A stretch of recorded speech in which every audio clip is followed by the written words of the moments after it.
If you like my dad's videos, please subscribe to QA Insights channel. Hi, welcome back.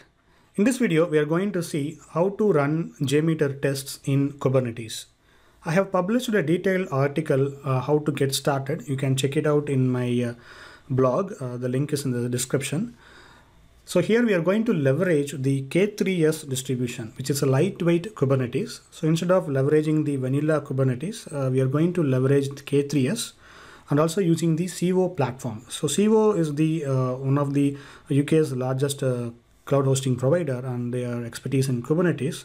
They have created the world's first K3s platform, where you'll be able to spin up the Kubernetes cluster in couple minutes, and also you can leverage the marketplace and the in-house built-in features of Civo. So to get started, it's very simple. You have to apply for the Cube 100 beta program, where you'll be getting $70 credits per month. So link in the in my blog. You can apply. Once it is approved, you will be getting those credits. So to get started, first you have to sign up for the Civo account, and your application should get approved. And you can leverage the Civo CLI, which is optional, which we are not going to use in this demo. But you have to install the kubectl, kubectl, which will allow you to run the commands to access the Kubernetes clusters. So kubectl, you can download it from the kubernetes.io. You have to follow some steps, and then you will be able to leverage the kubectl.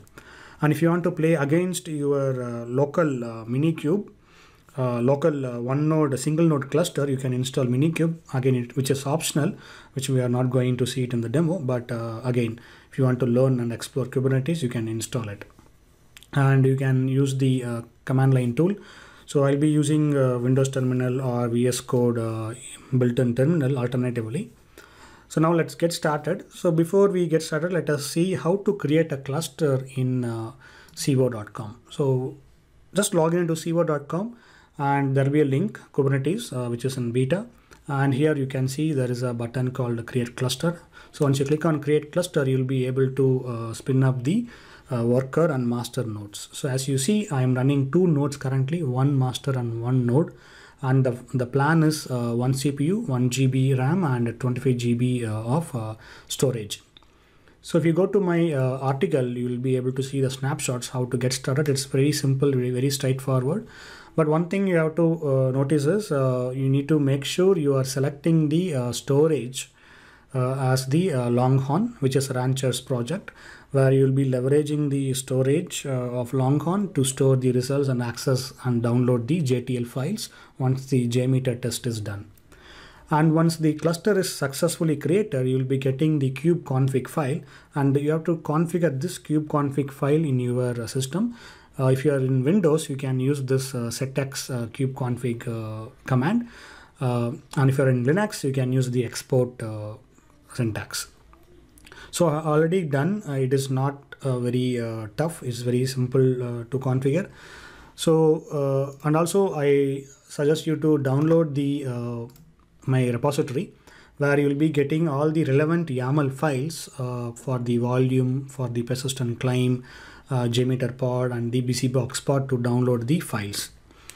So just to clone it, and so right now I am in my cloned repository, which is up to date. And as you see, first step is we need to create a persistent volume. So persistent volume is nothing but you'll be creating certain storage using the Longhorn. So we are going to allocate certain storage. In this case, we are going to use 1 GB of storage. So before we get started, what we can do is let us make sure our nodes are working fine. So just enter kubectl get nodes. You'll be getting the master node and the worker node, which is in ready status, which means our cluster is working fine and there is no issue in the cluster. So now what we can do is let us create a persistent volume. So to create a persistent volume, you can use this command kubectl createf and enter pv.yaml. So once you enter this command, which will create the persistent volume jmeter-pv. So this is our jmeter-pv, which is already created. So you can what we can do is we can delete the pv. So let us delete pv jmeter-pv. Okay, now kubectl get pv, and similarly kubectl get pvc. So pvc is for the claim, so let us delete pvc also, jmeter-pv-claim. So if you're not sure about these syntaxes, that is fine, totally fine. Anyway, we are going to see step by step. So kubectl get pv and kubectl get pvc. So right now there are no resources has been created. So let us start from the scratch. So to create a persistent volume, we are going to use kubectl create-f and pv.yaml. So this will create a jmeter-pv persistent volume, so which we can verify kubectl get pv. So right now you can see the reclaim policy is retained and status is available, which is the exactly expected status. So now once we created the persistent volume, we have to claim it so that we can use it in our pod.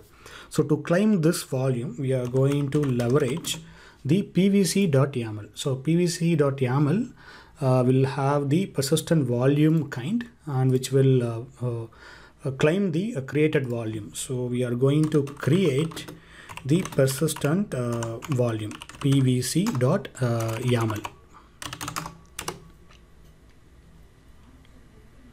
So now the PVC has been created for the JMeter. So let us get the status of this PVC. So here, as you see, JMeter-PV-claim has been created, and the status is bound, which means it's already claimed, and this is the expected status. And you can see the other status like capacity, storage class, age, etc. Okay, now what we can do is let us deploy the pod. So right now there are two nodes. One is the master node and one is the worker node. So whatever we create, it will create the pods we create, it will go to the worker node. So to create a pod, JMeter pod, before we create, let us go through this steps. So here again, if you are not sure about other config, that is totally fine. So let us concentrate only on the from the JMeter perspective. So what you should know as a performance tester. So in this demo, what we are going to do is we are going to run a simple JMeter script, which is located in the bin folder and the examples folder. Under there is a file called csv sample.jmx. So this JMeter file is coming from the Docker image called justb4/jmeter. So if you go to Docker Hub, so let us go to hub.docker.com and search for JMeter. You will get the frequently used JMeter image.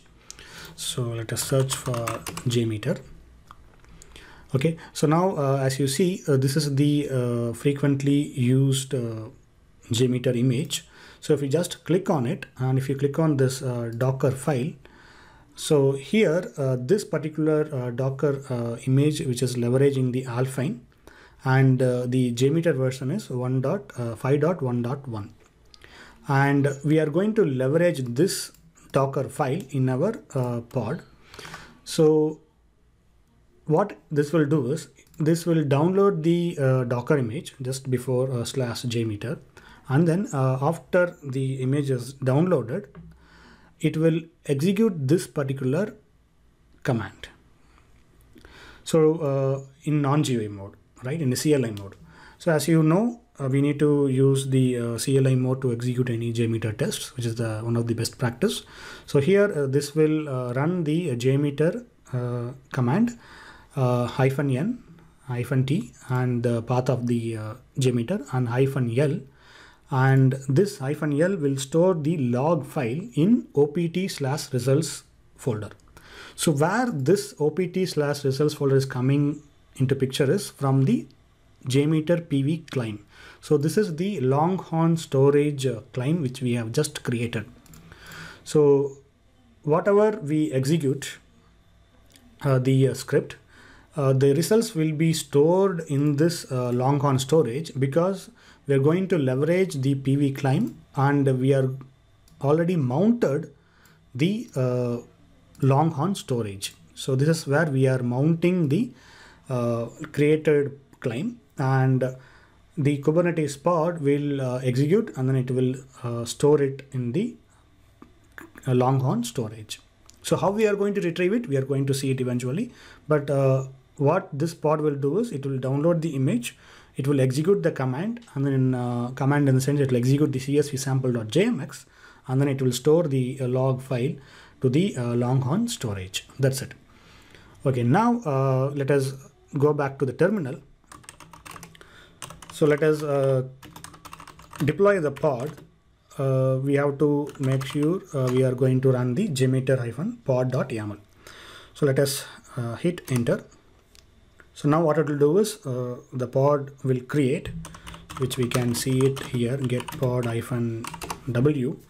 So right now the JMeter pod is getting created. Probably after couple minutes or couple seconds, this status will change it to a running. So running means the JMeter script execution has been started.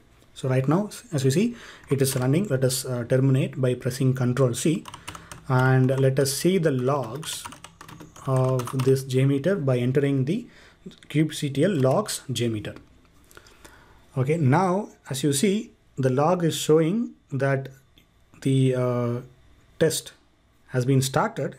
So this is how you can see the display. So right now there are 3.7 seconds requests, and the response time is average is 213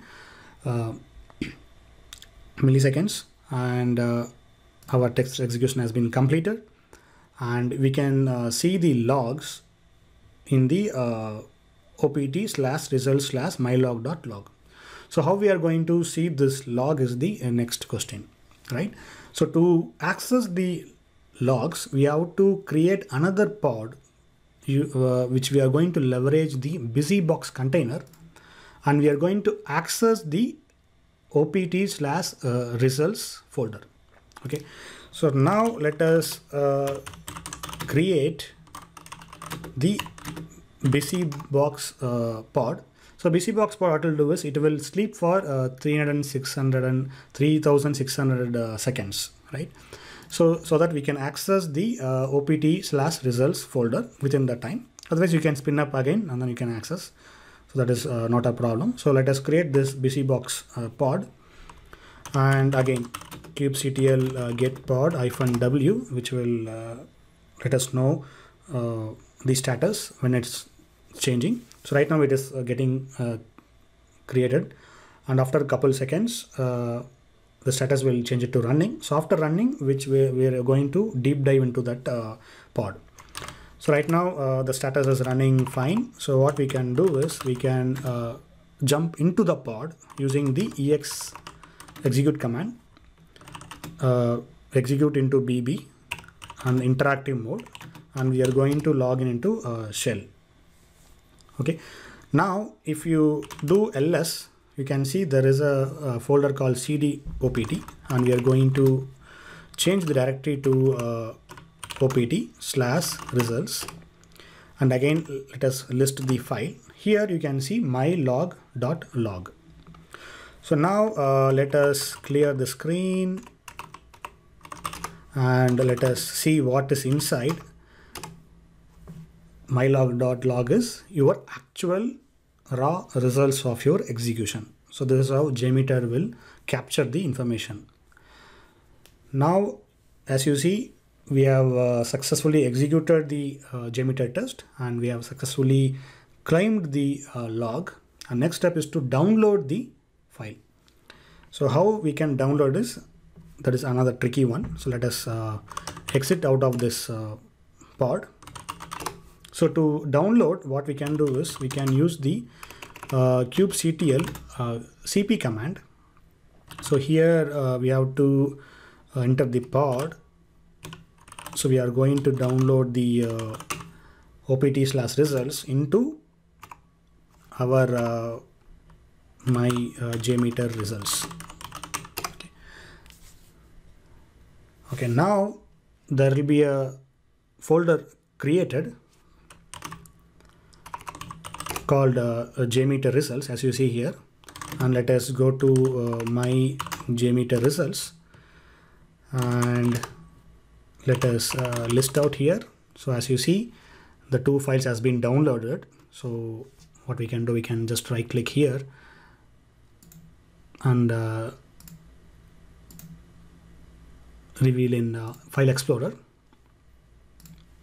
and go to my JMeter results, and if you right click and open, you can see the results has been downloaded locally to your system.